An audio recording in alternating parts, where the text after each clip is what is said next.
Please call me Eliza, 25 years old, from Santa Rosa, Laguna. Sasabihin ko na sa inyo na sa kwentong ito, medyo maguguluhan kayo ng very slight. Don't worry, dahil pati rin kasi ako ay medyo naguluhan. Uumpisan ko sa pagkakaroon ko ng hindi kumpletong pamilya. Baby pa lang daw ako noong maghiwalay ang mga magulang ko. Anong rason? Second family kami ni Daddy. Kaya sa madaling salita, ay anak kami sa labas ng kapatid ko. Pero hindi yun naging dahilan para magkulang ako sa pagmamahal at pag-aaruga ng isang pamilya kahit 3 lamang kami. 7 years old ako nung medyo mamulat na ako sa mundo at si Mommy ay 61 years old na. Habang ate o Kuya Chimuel ko na isang bakla ay 35 years old naman. O diba, sa edad pa lang, magulo na. Marami na agad kayong tanong. Pero dahil sa pagmamahal nila sa akin, ni minsan ay hindi ko napansin yon. Masyado ako nag-enjoy sa pagiging o sa magandang buhay na ibinigay sa amin ni ate. Na mga panahon kasing yon ay magandang takbo ng business niyang salon sa lugar namin. Kaya lahat ng pangangailangan ng pamilya ay natutugunan niya agad. Hanggang dumating ang isang araw,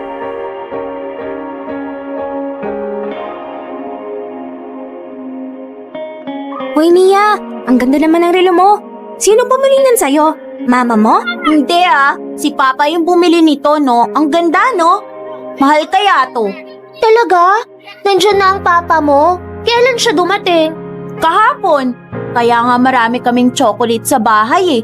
Tapos alam nyo ba, binilhan pa ako ng papa ko ng malaking dollhouse. Ang ganda nga eh. Saka hindi lang yun may 3 akong bagong Barbie dolls. Ikaw Faye, anong niregalo sa'yo ng papa mo nung birthday mo? Malaking manika. Mas matangkad pa nga yun sa'yo eh. Hala, may ganun bang kalaking manika? Niloloko mo naman yata ako eh. Eh ikaw Eliza, anong niregalo sa'yo ng papa mo? Wala akong papa eh. Pero binilan ako ng luto-lutuan ng ate ko. Bakit wala kang papa? Hindi mo ba siya kasama sa bahay? Hindi. Parang ang isang beses ko lang siyang nakita eh. Ay talaga? Baka naman hindi mo papa yun. Kasi 'di ba dapat kasama ng mama at papa ang mga anak nila? Eh bakit yung sa'yo hindi mo kasama? Hindi ko nga alam. Tsaka okay lang naman. Nandiyan naman si mami at ate ko. Mami?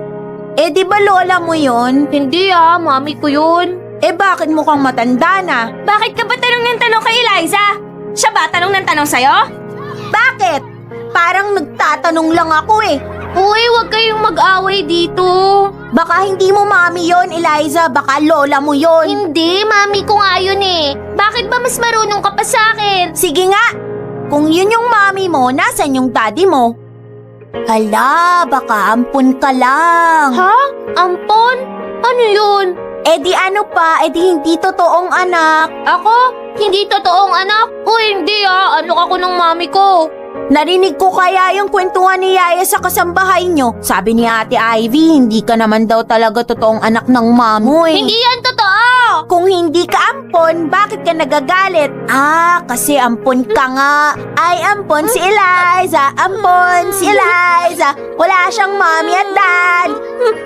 Hoy, Mia! Tumigil ka na nga! Pinapaiyak mo na si Eliza, oh! Ampon, ampon, ampon. Susumbong kita sa mami ko!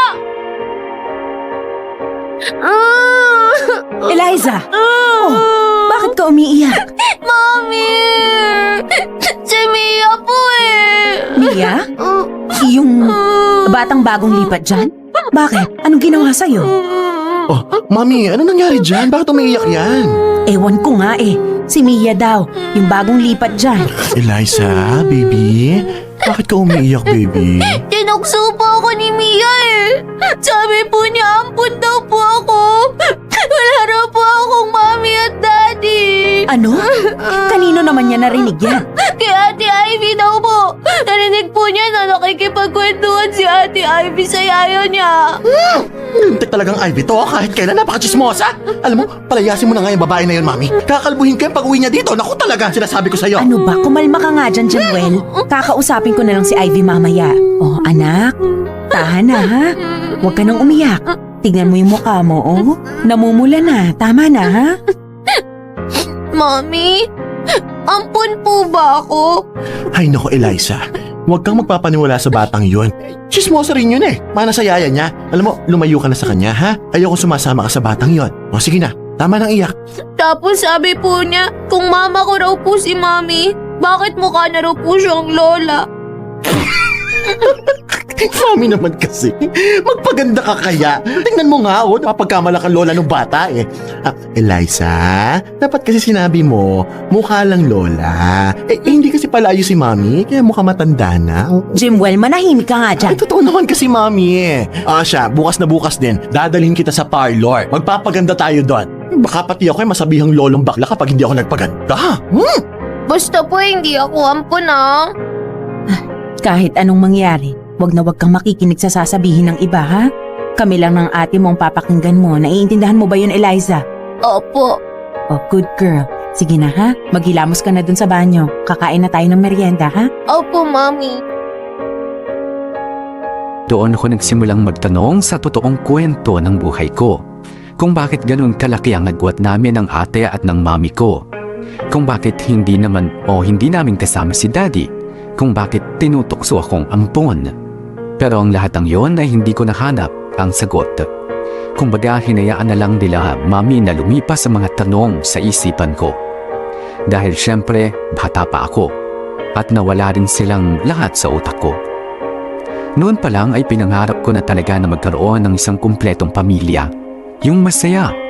Iyon ang palagi kong wish kay Lord na sana ay maranasan ko naman ang ganong buhay. Na-realize ko na hindi na pala yun mangyayari. 10 years old ako noong mamatay si Mami dahil sa mga komplikasyon. At dito na nga natapos ang pangarap kong mabuo pa ang pamilya namin. At sa paglaki ko, si Ate Jimwell ang tumayong nanay at tatay ko. Tulad ng buhay pa si Mami, siya ang tumugon sa lahat ng pangangailangan ko. Never kong naranasan ang maghirap sa poder niya. In fact, naging spoiled ako kay ate. Sa madaling salita, naging sunod sa layaw ko. Sa mga kaibigan at classmates, palagi ako ang nabida dahil sa mga bago kong damit. Hindi naman sa pagmamayabang pero kinainggitan ako ng mga bata sa lugar namin dahil sa buhay na meron ako. Pero dito ko rin natutunan na hindi ka totoong mapapasaya ng mga material na bagay. Oo, masaya ako.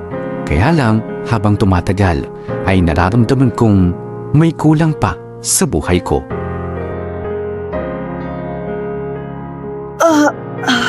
Himala. Ang aga mong nagising ngayon Hindi ko napatay yung alarm clock eh. Te, sino yung lalaki? Ano ka ba? Hindi mo ba siya nakikilala? Si daddy natin yan. O sige na, magmano ka na. Daddy, ito nga po pala si Eliza. Ito na ba yun? Ang laki na! Oo nga po nagdadalaga na. Sige na be, magmano ka na kay daddy. Mano po, Daddy? Ay, oo nga pala, Jeb. Pinapatanong ng tita Linda mo kung kailan daw niya makukuha yung mga papeles. Ay, oo nga po pala. Sige po daddy, hahanapin ko po sa kwarto. Nandyan lang yun. Ganun? Bigla akong naging hangin? Te, pupunta muna ako kay Nafea. Overnight? Hindi po, dadalaw lang. Akala ko nagpapaalam ka ng overnight eh. Sige. Basta dapat alas 6 pa lang ng gabi nakauwi ka na. Tapos magpasama ka kay Eileen. Mamaya biglang may mag-kidnap sa'yo dyan sa daan eh. Ate naman, nasa kabilang kanto lang naman po yung bahay nila eh. Oo na, sige na. Bahala ka. Basta alas 6 ng gabi ha, nandito ka na ha. is showing a resurgence today. Uy, ayos ka lang? The country Para naman hindi ka nanonood have eh. a deep appreciation for the nation. Bakit mo pinatay? Hindi ka naman nanonood eh. Bakit parang ang lalim ng iniisip mo? Wala lang to. Hindi ka kakain ng cake o magkukwento ka? Ganito kasi yun, Bes. May dumalaw sa bahay namin. Si Daddy. Si daddy mo? Anong ginagawa mo dito? Di ba dapat nasa bahay ka lang para makapag-banding naman kayo ng daddy mo? Nagpapatawa ka ba? Na hindi nga ako nginitian nun eh. Tapos magbabanding pa kami. Parang ang hindi anak ang tingin niya sa akin kanina eh. Eh bakit ganun yung reaction niya? Aba, ewan ko. Tsaka ito pa, Bes ha. Hindi ko alam kung bakit pero wala naman akong naramdaman na kahit ano. Hindi ako na-excite, naiyak, o na-miss. Wala talaga as in. Bakit kaya? Ay, ayoko mang isipin pero kaduda-duda kasi. Ganito yan. Naalala mo ba nung bata pa tayo? Yung tinukso ako ni Nia na ampon ako? Feeling ko lang baka totoo.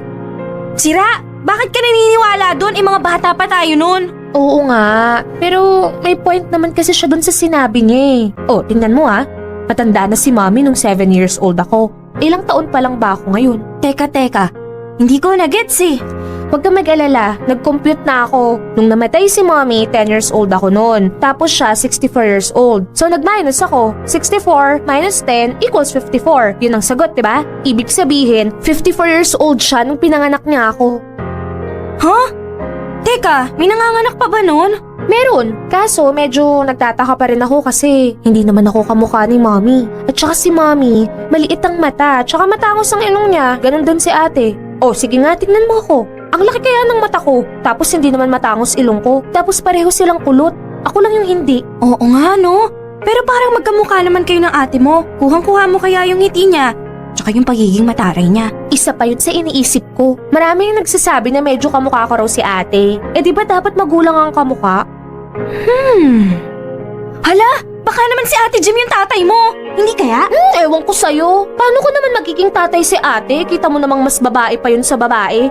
Imposible ang sinasabi mo. Ay nako, baka ako lang tong kung ano-ano ang iniisip. Wag na nga nating pag-usapan yun. Kumain na lang tayo ng cake. At heto na naman ako, nagsimula na naman akong magulo sa kwento ng pamilya namin. Muling nabuo ang mga tanong sa isipan ko. Ang daming bakit at mga paano. Pero kahit noon ay never na akong nagtanong pa kay Ate Jimuel. Bakit pa? Alam ko naman na iiwasan lang niya ang tanong ko. Dadaanin niya lang ako sa mga madlamang litanya kaya nanahimik na lang ako sa isang tabi. Sabi nga nila, what you don't know won't hurt you. Lumaki ako sa batas militar ng kapatid ko. Marami siyang mga ipinagbabawal sa akin. Bawal ang mag-overnight, bawal ang gumala sa malayong lugar. Dapat 6:00 pa lang ng gabi ay nasa bahay na ako. Dapat school at bahay lang ang destinasyon ko. At kapag gusto kong gumala kasama ang mga kaibigan ko, kailangan may kasama akong yaya. Pero dahil teenager ko that time, medyo naging pasaway din ako. Kahit bawal pa akong mag-boyfriend, at the age of 15 ay nagkaroon na nga ako ng first boyfriend ko. Nagalit si ate nung una. Pero pinatunayan ko na hindi ito magiging distraction sa pag-aaral ko. Sa katunayan nga niyan, mula first year hanggang third year high school ay consistent honor student ako. Binusog niya ako sa mga paalaala at syempre sa paghihigpit palalo. Hanggang sa heto na nga, naranasan ko na ang unang beses na masaktan sa pag-ibig. Ano ka ba? Tumigil ka na nga sa kakaiyak mo dyan. Hindi mo nga dapat iniiyakan yun eh. Hindi mo kasi alam yung nararamdaman ko eh. Kaya mo nasasabi yan. Bes, niloko niya ako. Pinagpalit niya ako sa iba. Ang sakit kaya nun. Sa tingin mo, sasagutin kaya siya nung nililigawan niya? Ay, sana wag. Para mabawasan naman yung pagiging feeling gwapo ng Michael na yun. Be, nakita mo ba yung... Anong nangyari sa'yo ha? Bakit ka umiiyak? Wala lang po to, ate. Anong wala? Namumugto na yung mata mo ha? Ano ba kasing nangyari? Wala nga po. Faye, anong nangyari dito sa kaibigan mo?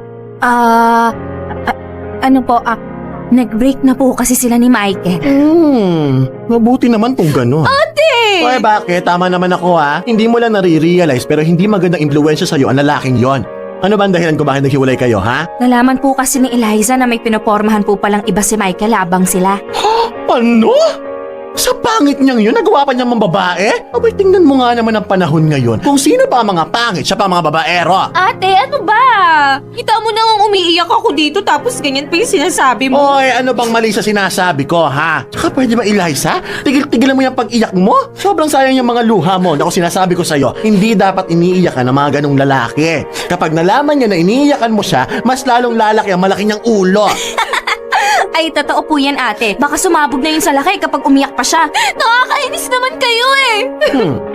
Maganda ba yung pinalit sa'yo? Naku, Ate Jem, wala pa sa hilalaki ng kuko ni Eliza yung pinalit ni Michael sa kanya. Ay, sus! Yun naman pala. Hayaan mo magsama yung dalawang pangit. Huwag ka na maging kontrabida, be. Sayang yung ganda mo. Tumigil ka na dyan. Oo nga, Eliza, huwag ka nang umiyak. Sige ka, pangit ka rin. Nako! Ay! Tumigil ka na sa kakaiyak, ha? Magse-celebrate tayo dahil break na kayo ng Michael na yon. Na hindi ko talaga alam kung ano ang pumasok sa isip mo at sinagot mo yon. Pangit tuloy ng first boyfriend mo. Alam mo, ayusin mo na yung sarili mo at kakain tayo sa labas. Ililibre ko kayong dalawa. Tayo na dyan. Hihintayin ko kayo sa labas. O ano? Kumusta ang pakiramdam mo? Huwag mo sabihing iniiyakan mo pa rin yung lalaking yon. Okay na po ko, ate. Mabuti naman kung ganon. Basta wag mo nang babalikan ng Michael na yon, ha? Kahit ipangako niya sa'yo ang buong kalawakan, wag na wag kang papayag. Kahit kuliting ka pa, ang sabihin mo, ako mismo magbibigay sa kanya ng impyerno kapag hindi siya tumigil. Grabe ka naman, ate, sa kanya. Abay, maling-mali ang ginawa niya sa'yo. Ginto ang turing ko sa'yo tapos papaiyakin ka lang ng isang lalaki? Naku! Ipaparamdam sa'yo na para kang basura na basta na itatapon sa tabi? Aba, Eliza, hindi pwede yun sa akin. Siya ang itatapon ko sa basura. Tatapak-tapakan ko pa. Thank you, ate, ah. Kahit pa paano, gumaan ang pakiramdam ko sa mga sinabi mo. Kahit medyo sobrang panlalait ang inabot ni Michael sa'yo. Sabihin mo kasi sa mga manliligaw mo, may ate kang handa makipagpatayan kapag sinaktan ka. Tingnan ko lang kung may mananakit pa sa'yo. Para kang nanay, ah. Parang sa'yo ako galing. Aba, oo naman, kasi parang gano'n na rin yun. Siyempre, ako nang tumayong magulang mo. Tsaka be, bata ka pa. Huwag kang magmadali sa pag-ibig. Tingnan mo, kapag lumaki ka, matatawa ka na lang kapag naalala mo to. Basta ha, huwag mo nang iiyakan yung Michael na yan. Parati mong tatandaan na hindi ka basta-bastang babae. Espesyal ka. Kaya dapat ang pipiliin mo na lalaking magmamahal sa'yo, espesyal din. Para espesyal ang pagmamahal din na ibibigay sa'yo. Pero hindi mo agad-agad mararanasan yun. Marami pang darating sa buhay mo. Kaya ang gusto ko, alagaan mo tong puso mo. Tulad ng pag-aalaga ko sa'yo, okay? Okay po. Naramdaman ko na sobrang mahal ako ng kapatid ko. Na buong buhay niya ay wala siyang ibang inisip kundi ang kapakanan ko. Yung tipong handa niyang ialay ang buhay niya para sa akin. Marami na rin nagsasabi na iba raw ang turing sa akin ni ate. Na parang hindi normal para sa isang kapatid. Na parang may something sa kung paano niya ako mahalin at talagaan. Nabuo tuloy sa isip ko na baka hindi nga ako ampon. Na baka siya naman talaga ang totoo kong magulang. But then again, imposible mangyari yon. Dahil kung tama ang hinala ko, dapat may narinig na ako tungkol sa bagay na yun.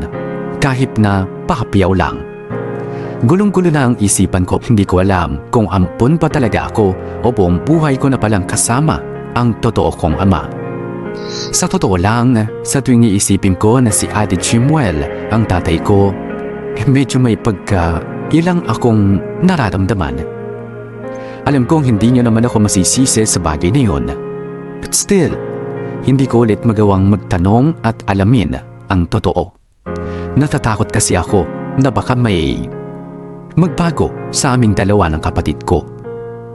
At isa pa, ayoko ng madlamang pag-uusap kaya heto, para akong nagiging ewan.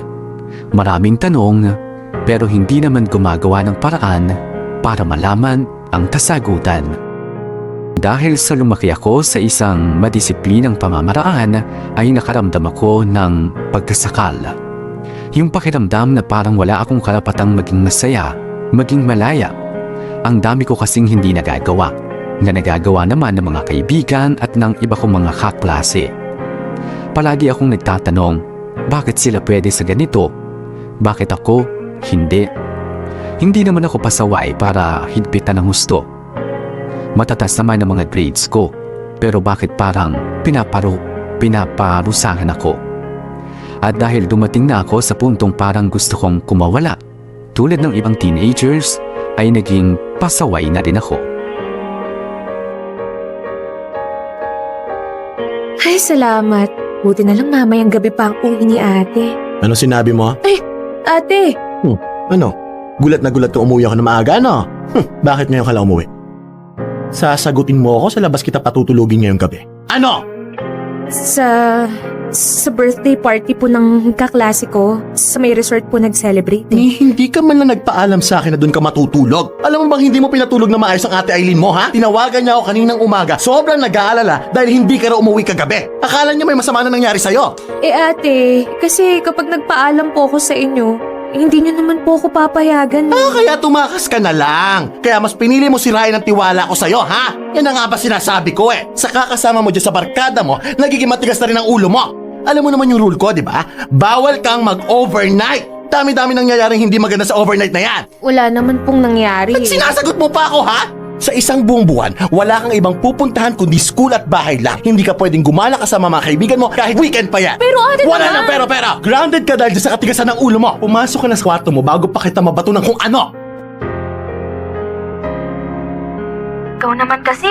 Alam mo na nga hindi pwede, sinuway mo pa rin.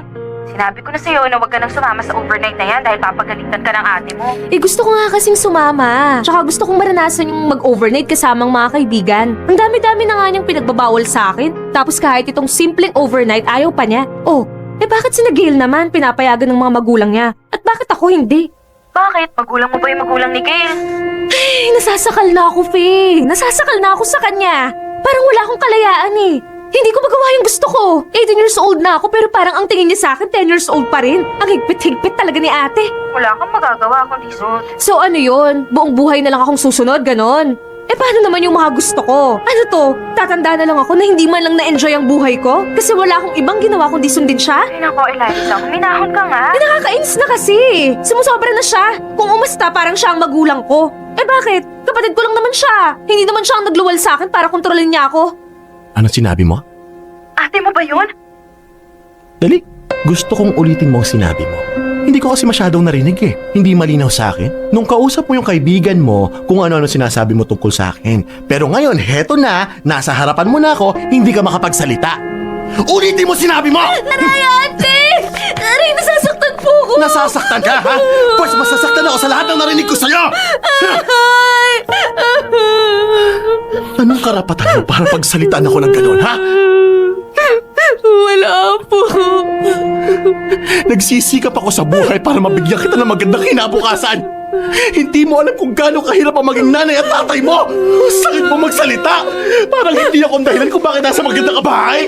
Kung bakit hindi ka namumroblema ng pera. Kung bakit nakakain mo lahat ng gusto mo, ha? Nagiging mahigpit ako sa'yo. Dahil gusto ko matuwid ang buhay mo. Dahil ayoko magaya ka sa iba na napabayaan.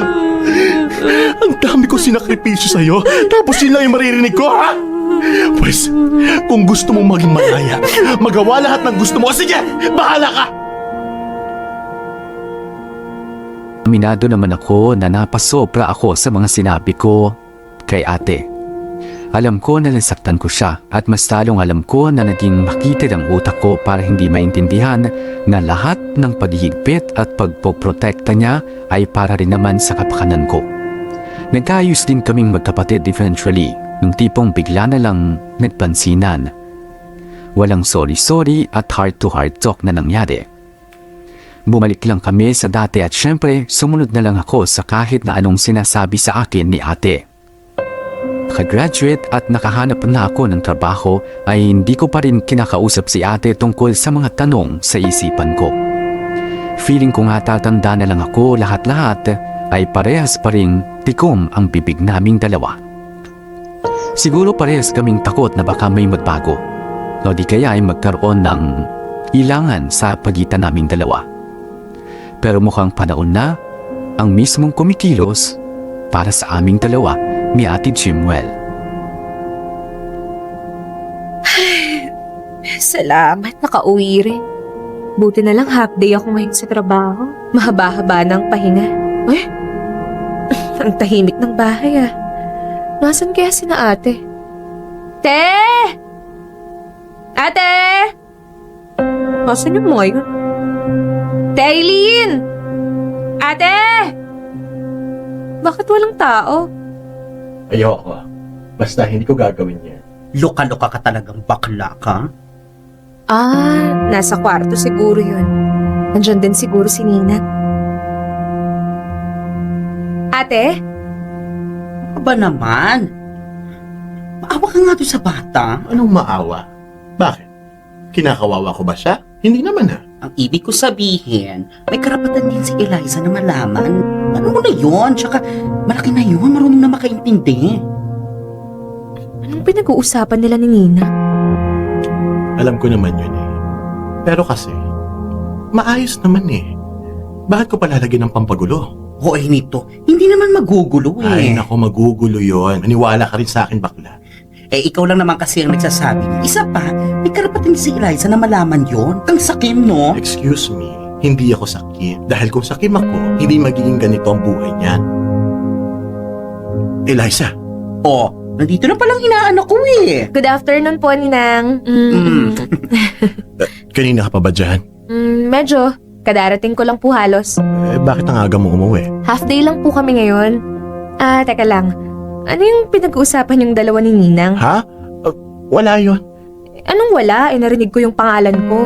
Ano yung dapat kong malaman? Ay nako, wala nga lang yon. Tsaka bakit ba kasi nakikinig ka sa usapan ng matatanda? Napaka-chismosa mo talagang pata ka. Lumabas ka na. Nag-uusap kami ng ninang mo dito eh. Labas.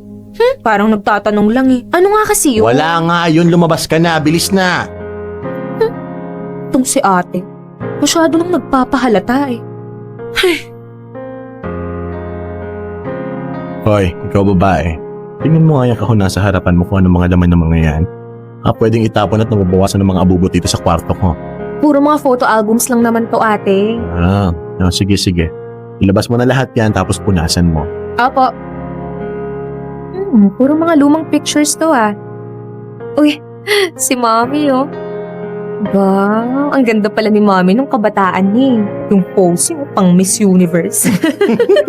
Naku, sinabi mo pa. Si Mami ang nagpauso ng kilay goals. Alam mo ba nung bata pa ako, hindi yan lalabas ng bahay kapag walang kilay, eyeliner at lipstick. Naku, kahit mamamalengke lang, dapat naka-aura. Ang ganda niya oh. Pero bakit ganun? Hindi ko kamukha si Mommy. Pero kayong dalawa, parang ikaw yung girl version niya ate. Ano nangyari sa akin? Luka-luka. Ano ka ba? Hindi naman lahat ng anak ay kamukha ng magulang. May mga iba na mas kamukha ng tita, tito, ganon, uga. Pero alam mo, Tea, may nabanggit sa akin si Mommy dati. Nagkaroon ng girlfriend. Si Mami, kumakachismis sa akin, over. Paano ako magkaka-girlfriend? Tingnan mo naman ang itsura ko, no? Mas babae pa nga ako sa'yo eh. Talaga? Kahit isa, hindi ka nagkaroon? Hindi ka sumubok, Eh, ganon? bakit mo ba tinatanong? Hindi naman throwback Thursday ngayon ah. Alam mo, lubayan mo ang love life ng ate mo. Sige, iba na lang ang itatanong ko. Ano ba talaga yung pinag-uusapan niyo kahapon ni Ninang? Sobrang curious ako eh. Narinig ko kasi yung pangalan ko. Tapos may sinabi pa si Ninang na karapatan ko raw malaman yun. Ano ba yun? Hoy, ikaw bata, hindi kita pinalaki para maging chismosa. Paano ako hindi makikinig? Narinig ko nga yung pangalan ko. Syempre, kahit sino mako-curious din pag ganun. Ay, nako. Imbis na kinakarin mo ang pagiging chismosa, kung ginagawa mo na lang kaya pinapagawa ko sa'yo, no? Hala na, sige na, kilos na para matapos na tayo. Punasan mo na yung mga yan. Please na, Eto na nga, sige na nga. Lalo na naman akong naintriga sa hindi sinasabi sa akin ng kapatid ko. Parang ang mas lalo akong napaisip sa kung paano siya umiwas sa mga tanong ko. At dito ko na-realize, tama ba talaga ang ginagawa ko? Tama ba na manahimik na lang ako? Tama ba na makontento na lang ako sa pakiramdam ko na parang may kulang sa buhay ko? Alam ko kasi na kapag walang nag-first move sa aming dalawang magkapatid, feeling ko ay wala talagang magsasalita. Mukhang kinakareer nga ni Ate Jimuel ang ginagawa niyang paglilihim. Na siguro, tulad ko, ay kontento rin siya na wala akong napapansin, wala akong alam. Pero ang hindi niya talaga alam, mula sa pagkabata ay may isang malaking tanong nang nabuo sa aking isipan.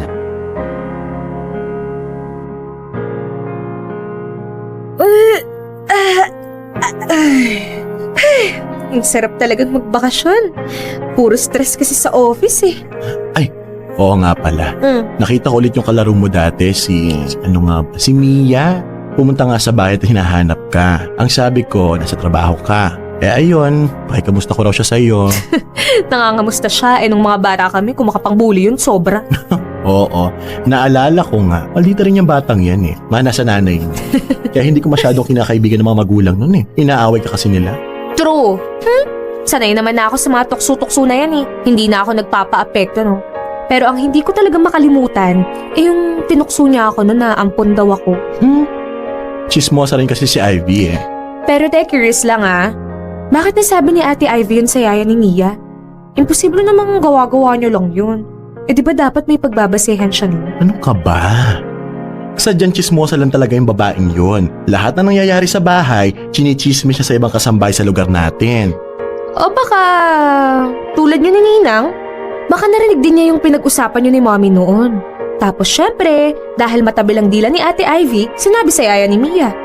Anong pinagsasasabi mo dyan? O ikaw ha? Hindi ka pa rin talaga nakakamubo sa pinag-usapan namin ng ninang mo, no? Ate, kahit ikaw, kapag narinig mo ang pangalan mo sa isang pag-uusap, hindi ka rin talaga mapapalagay. Wala nga kasi yun. Sigurado ka? Hindi ka nagsisinungaling? Hindi. Kahit malunod pa ako sa dagat? As in, hindi ka talaga nagsisinungaling? Eh ano ba kasing gusto mong malaman, ha? Yung dapat kong malaman. Kasi kung wala lang yon, sasabihin mo sa akin. Hindi yung ganito, parang iwas na iwas ka. Ate, hindi ako bulag. At mas lalong hindi ako manhid para hindi makaramdam. Eh ano ba kasing nararamdaman mo? Na parang may nililihim ka sa akin. Pinalalampas ko lang. Iniisip ko na siguro wala lang yun. Pero para lang alam mo, mula pagkabata hanggang sa, nagdalaga na ako, ang dami ko pa ring tanong, ate. Ang dami kong hindi maintindihan. Tulad ng? Kung ampun nga ba talaga ako? Kasi kapag nagtatanong ako sa inyo dati, hindi niyo sinasagot ng oo at hindi eh. Kung ano-anong pasakali ang sinasabi niyo sa akin ni Mommy. Kung bakit hindi ako tinuturing na anak ni Daddy? Kung talaga bang siya ang daddy ko? Ha? Hindi nga ako kilala ng mga kapatid natin sa sides niya eh. Ikaw lang ang kinakausap nila. Tsaka ang layo ng agwat nating dalawa. 21 pa lang ako. Pero ikaw nasa 50s ka na. O diba? Ang dami kong napansin. Eh paano kung malaman mong hindi ka nga tunay na anak ni Mommy? Anong gagawin mo? Wala. May dapat ba akong gawin? Ate, matanda na ako para magrebelde pa. Tsaka wala akong karapatan na gawin yun. Kung totoo man yun, ako na ang pinakamaswerteng ampon sa buong mundo. Uy! Lo, ate! Umiiyak ka ba? Ala, nag-uusap lang tayo dito Bakit may iyakan na agad? Ito kasi lumaki kang matalino. Dami-dami mo napapansin. Gusto ko malaki ka na nga. O ano na nga, te? Once and for all, magsabi ka naman sa akin ng totoo. Habang buhay mo na lang ba akong hahayaan na magkaroon ako ng tanong sa buhay ko? Ikaw din. Mabigat sa pakiramdam na may lihim kang daladala. Okay lang. Hindi ako magagalit. Tsaka matanda na ako, ate. At higit sa lahat, hindi ako madramang tao. Kaya sige na, sabihin mo na sa akin yan. Para naman kahit papano gumaan-gaan na ang pakiramdam mo. Ganito kasi yan, be. Alam mo naman yung kasarian ko, hindi ba? Malabo para sa akin na magkaroon ako ng sarili kong pamilya. Yung tanong mo sa akin noon kung nagka-girlfriend ba ako, medyo totoo yun. Ano? Di ate, nagka-girlfriend ka? Hindi pala girlfriend, parang ano lang, magkaibigan lang kami. Tapos sinabi ko sa kanya na gusto kong may makakasama ako sa pagtanda ko. Kaya yun, kinausap ko siya. Tapos sinabi ko sa kanya baka pwedeng, alam mo na, bigyan niya ako ng anak. Magbabayad ako. Tapos ayun na, gets mo na yun. Teka. Ibig sabihin, ikaw ang tatay ko? Hindi nga, te. As in, seryoso ka dyan? Baka naman ine-etchos mo lang ako. Tingnan mo to, kinukulit mo ako magsabi ng totoo tapos ngayon nagsabi ako ng totoo, hindi ka maniwala? Ano ba talaga, ha? Ang gulo mo rin eh. Sorry nagulat lang ako eh. Pero, bakit hindi mo sa akin sinabi agad? Kasi natatakot lang ako na baka hindi mo ko matanggap. Baka mahiya ka kasi alam mo na, bakla yung tatay mo. Tsaka baka malito ka. Kaya nag-usap kami ni Mami na palabasin na kapatid mo lang ako. At kapag nagtatanong-tanong ka, dinadaan na lang namin sa kung ano nung kadramahan niyo pag-uusap. Ayun. Uy, ate, kung makaiyak ka naman dyan. Nahihiya kasi ako sa iyo eh. Nagsinungaling ako. Ano ka ba? Ayos lang yun. Tulad nga ng sinabi ko kanina, marunong na akong makaintindi ngayon. May dahilan ka naman eh. Hindi ka ba galit sa akin? Hindi. Nagulat, oo. Pero yung galit, ate hindi talaga. Siguro kasi medyo ina-expect ko na rin na yan ang isasagot mo sa akin eh. Uy, huwag ka nang umiyak. Ayos lang, te. At least ngayon alam ko na, 'di ba? Malinaw na sa akin ang lahat. Sigurado ka ha? Mamaya naman pag uwi natin sa bahay, bigla ka na lang maglayas. Oo eh. Hindi ako ganun no. Takot ko lang sa sermon mo. Huwag ka nang umiyak. Ang drama mo naman eh. Ikaw kasi pinapaiyak mo ako. Masira tuloy yung eyeliner ko. Ayos lang yan. Tay. Ano ba? Pwede ba? Huwag mo ko tawagin tatay. Ayoko niyan. Gusto ko pa rin ate. Just call me ate. Ayaw. Gusto ko Popshi. Popshi na lang. Dali na. Sige na. Payag na ako sa Papshi. Mas bet ko yun. Sa wakas, after so many years, ay naliwanagan din ang mga katanungan sa isip ko. Nasagot din ang mga matatagal ko nang binibitbit. At ang sarap pala sa feeling na alam mong buo ang pagkatao mo. At least, natupad din ang inihiling ko na sana bago pa man mawala ang kapatid ko sa mundong ibabaw, ay nasabi niya sa akin ang totoo.